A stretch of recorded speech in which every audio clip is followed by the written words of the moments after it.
प्यारे बच्चों, आज हम कक्षा 8 हिंदी व्याकरण अध्याय 2 वर्ण विचार में वर्ण विच्छेद के बारे में समझेंगे। किसी भी शब्द में प्रयुक्त वर्णों को अलग अलग करके लिखने की प्रक्रिया वर्ण विच्छेद कहलाती है। कि बच्चों, शब्द में जिन जिन वर्णों का प्रयोग है उन सभी वर्णों को अलग कर देना वर्ण विच्छेद कहा जाता है। जैसे वीरता, वीरता में 3 वर्णों का प्रयोग है, वी, रे और ता। इनको अलग अलग कर देना। जैसे वी में से वै और ई अलग कर दिया गया। जब वै में से ई की मात्रा अलग की गई तो वै के नीचे हल चिन्ह आ गया। रे में बच्चों ए स्वर शामिल है, तो रे में से जब ए को अलग किया तो रे के नीचे हल चिन्ह आ गया, ए को अलग कर दिया गया। ता में बच्चों तय में से आ को अलग कर दिया गया। तो इस तरह से वीरता शब्द के सभी वर्ण अलग अलग करके लिख दिए गए, तो इसे वर्ण विच्छेद कहा जाता है। आपको इन सभी उदाहरणों को अच्छे से पढ़ लेना है कि किस तरह से वर्णों को अलग किया जाता है, और आप अपने नाम के वर्णों को अलग अलग करके यानी वर्ण विच्छेद करके उसे रफ नोटबुक में लिखकर मेरे पास ज़रूर भेजें। इसके बाद है बच्चों इस पाठ की समरी कि इस पाठ में हमने क्या क्या सीखा है। इस पाठ में हमने मेन वर्ण और उसके भेद और उन भेदों के भी जो भेद हैं उनके बारे में सीखा है। तो आपको इसे समरी को एक बार अच्छे से रिवाइज कर लेना है। इसके बाद हम इसका अभ्यास करेंगे। अभ्यास में प्रश्न नंबर 1 से 8 परिभाषा से संबंधित प्रश्न हैं। इनकी परिभाषाएं मैं आपके पास लिखकर भी भेज दूंगा, और ये सब इजी हैं, आप स्वयं भी वैसे लिख सकते हैं, लेकिन फिर भी मैं आपको लिखकर बता दूंगा। इसके बाद बच्चों सही विकल्प पर ठीक का निशान लगाइए। आपको पेंसिल से बुक में निशान लगाने हैं कि भाषा की सबसे छोटी इकाई क्या कहलाती है। बताओ बच्चों, भाषा की सबसे छोटी इकाई क्या है? वर्ण। यस, ठीक है। सेकंड है, जिन स्वरों के उच्चारण में तिगुना समय लगता है वे कहलाते हैं। कि किन स्वर के उच्चारण में तिगुना समय लगता है बच्चों? यस, प्लुत स्वर। नेक्स्ट है बच्चों,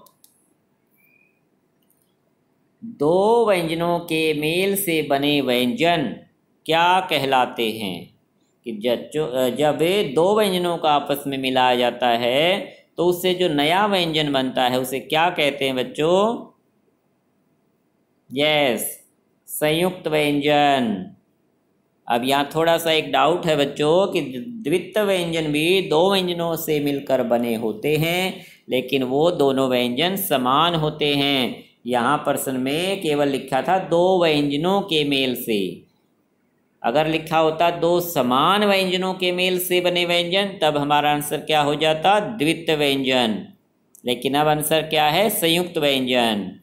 नेक्स्ट है, निम्नलिखित में अंतस्थ व्यंजन हैं। कि इनमें से हमारे अंतस्थ व्यंजन कौन से हैं बच्चों?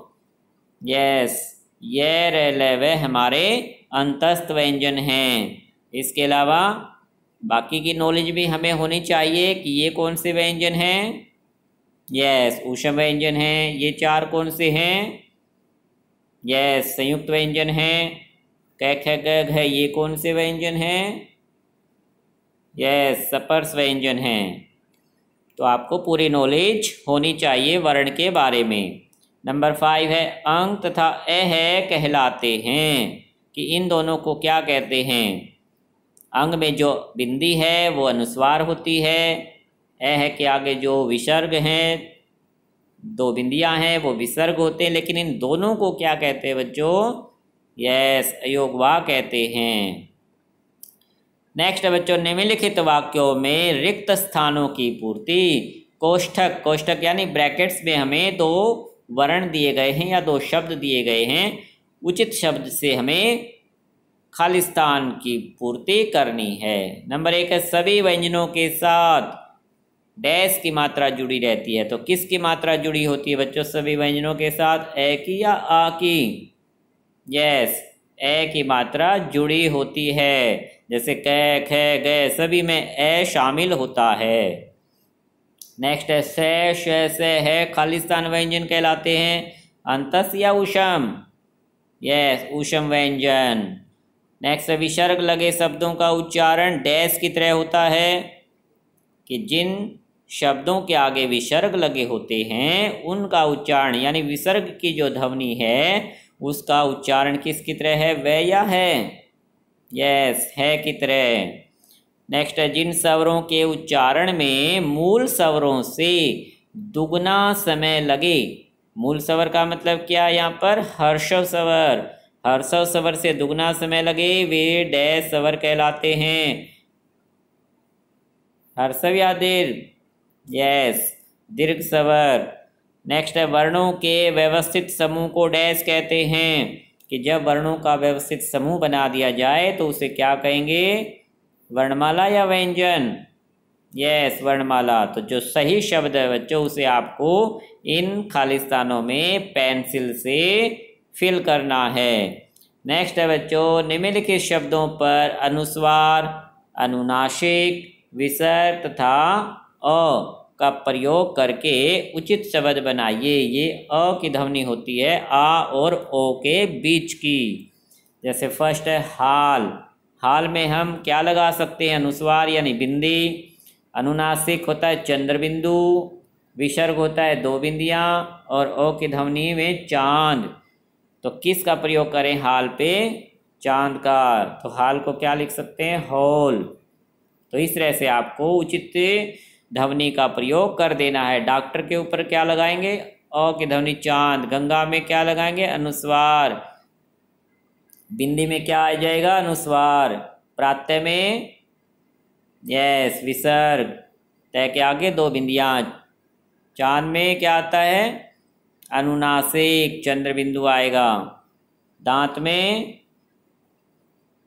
अनुस्वार भी लगा देते हैं कई बार और अनुनासिक भी। तो अनुस्वार ठीक है दांत में। पुनः में पुन विसर्ग। कंगन में अनुस्वार। तो कई बार बच्चों अनुस्वार की जगह अनुनासिक का भी प्रयोग हो जाता है क्योंकि दोनों में बहुत ही कम अंतर है। नेक्स्ट बच्चों निम्नलिखित शब्दों के वर्ण विच्छेद कीजिए। अभी अभी हमने समझा वर्ण विच्छेद यानी शब्द के वर्णों को अलग अलग करना। जैसे पाठशाला में जो वर्ण जिन वर्णों का प्रयोग है उन वर्णों में से स्वर को भी अलग कर देना। जैसे पा में से स्वर अलग होगा तो पै के नीचे हल आ जाएगा और आ स्वर लिखा जाएगा। उसके बाद ठे, ठे में कौन सा स्वर शामिल है, ठे प्लस ए। तो स्वर के अलग होते ही व्यंजन के नीचे हल चिन्ह आ जाता है। शा, शा में कौन सा है, शे प्लस ए। तो इस तरह से आपको वर्णों को अलग अलग कर देना है। इसके बाद ला यानी ले प्लस ए, ले प्लस आ। तो पाठशाला के इस तरह से सभी वर्ण अलग अलग हो गए। आपको इन सभी शब्दों के वर्णों को अलग अलग ध्यान से करना है। कार्यक्रम में जैसे जो कै के नीचे रे है, जब रे पैर में नीचे आता है तो उसको पूरा रे कहा जाता है। और कै के अंदर जो शामिल है कै उसमें आधा होता है। जैसे और ऊपर वाला जो रे है वह आधा होता है। कार्यक्रम को एक बार आप देख लीजिए कैसे करना है। कार्यक्रम में सबसे पहला वर्ण है का यानी कै प्लस आ। उसके बाद रे की ध्वनि आती है कार्य, कार्य यानी रे। और ऊपर वाला रे आधा होता है, रे प्लस ये। और ये में क्या शामिल है, ए। रे प्लस ये प्लस ए कार्य। फिर है कर्म, कार्य कर्म कै, कै की ध्वनि आई है। कै क्या है यहाँ पर, आधा है। और उसमें शामिल किया गया रे। रे यहाँ पूरा है स्वर सहित, तो रे में से भी स्वर को अलग करेंगे तो रे के नीचे भी हल आ जाएगा और प्लस ए, कार्य कर रे। मैं में फिर से स्वर है मैं प्लस ए।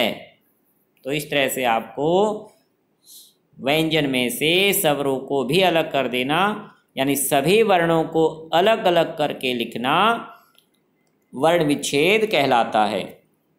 इसके बाद बच्चों खेल खेल में ये आप अपने आप कर सकते हैं कि संयुक्त व्यंजन के 4 शब्द लिखने हैं जिनमें संयुक्त व्यंजन का प्रयोग हो। द्वितीय व्यंजन से बनने वाले 4 शब्द जिनमें द्वितीय व्यंजन का प्रयोग हो। रे की मात्रा वाले 4 शब्द कि जिसमें रे का प्रयोग किया गया हो। रे ऊपर भी आ सकता है और रे नीचे भी, और रे जैसे ट्रक में टे के नीचे आता है उस रे भी। ओ की मात्रा वाले 4 शब्द जिनमें चांद आता है ऊपर से होल, डॉक्टर, इस रे के। अनुस्वार का प्रयोग करते हुए 4 शब्द जिसमें ऊपर बिंदी आती है। इसके बाद निम्नलिखित वर्णों का उच्चारण स्थान लिखिए।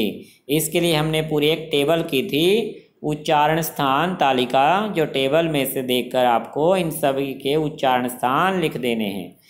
मुख्य रूप से उच्चारण स्थान लास्ट टाइम हमने समझे थे कि किस तरह से याद करने हैं। उच्चारण स्थानों को आपको क्रम में याद रखना है। किस तरह से, जैसे कंठ, सबसे पहले क्या है हमारे मुख में कंठ, फिर तालु, कंठ के बाद तालु, मूर्धा, दंत, ओष्ठ। ये मुख्य रूप से 5 अंग होते हैं हमारे मुख में। कंठ से जो वर्ण बोले जाते हैं उनको कंठे, उनका उच्चारण स्थान क्या बन जाएगा, कंठ से बन गया कंठे। तालु से क्या बनता है, तालव्य। मूर्धा से मूर्धन्य, और दंत से दंते, ओष्ठ से ओष्टे। ये हमने उच्चारण स्थानों के नाम लास्ट टाइम पढ़े भी थे। अब इनको याद कैसे करना है, जो हमारे स्पर्श व्यंजन हैं वो सीरीज में याद होने चाहिए हमें। जैसे क वर्ग के व्यंजन क, ख, ग, घ, ड़, ये 5 इनका उच्चारण स्थान क्या है बच्चों, कंठ है। तो क जहाँ पर आया है, क हमारा क्या, क, ख, ग, घ, ये दोनों क्या हैं, कंठ है, तो यहाँ क्या आ जाएगा, कंठ है। उसके बाद च वर्ग के व्यंजन होते हैं क, ख, ग, घ, ड़, च, छ, ज, झ, ये, च, छ, ज, झ, ये, इनका उच्चारण स्थान क्या है, तालव्य। क्योंकि कंठ के बाद हमारे मुख का जो पिछला हिस्सा है या नीचे वाला हिस्सा है मुख में, जीवा जिससे टकराती है, तालव्य से टकराती है। च, छ, ज, झ, ये, तो च वाला आ जाएगा, उसके साथ ई भी हो गया, च, छ, ज, झ, ये। तो इसमें और नहीं है, यही है बस। तो यहाँ क्या आ जाएगा हमारा, तालव्य। तो इस तरह से आपको ये फिल करने हैं। च के बाद कौन सा वर्ग होता है, क, ख, ग, घ, ड़, च, छ, ज, झ, ये, टेठ है। टेठ है, ड, ढ, टे वर्ग होता है बच्चों, टेठ है, ड, ढ, टे कहाँ पर हमारा, ये रहा, टेठ है, ड, ढ, इसमें क्या आ जाएगा, मूर्धन्य। मूर्धन्य, क्योंकि हमारे मुख में जो ऊपर का हिस्सा होता है वह मूर्धा और उससे स्थान बन गया मूर्धन्य। तो टेठ है हमारे मूर्धन्य स्थान से बोले जाते हैं।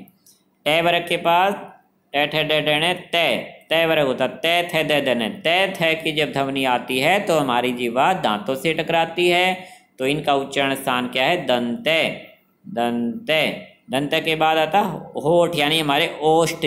तो ओष्ठ है, पै फै बै भै मैं, पै फै बै भै मैं, ये फै यहाँ पर आया है, ओष्ठ है।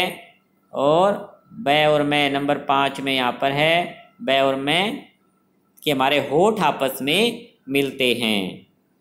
तो बच्चों आपको इनको उस टेबल से देखकर फिल कर लेना है। अच्छा बच्चों, धन्यवाद।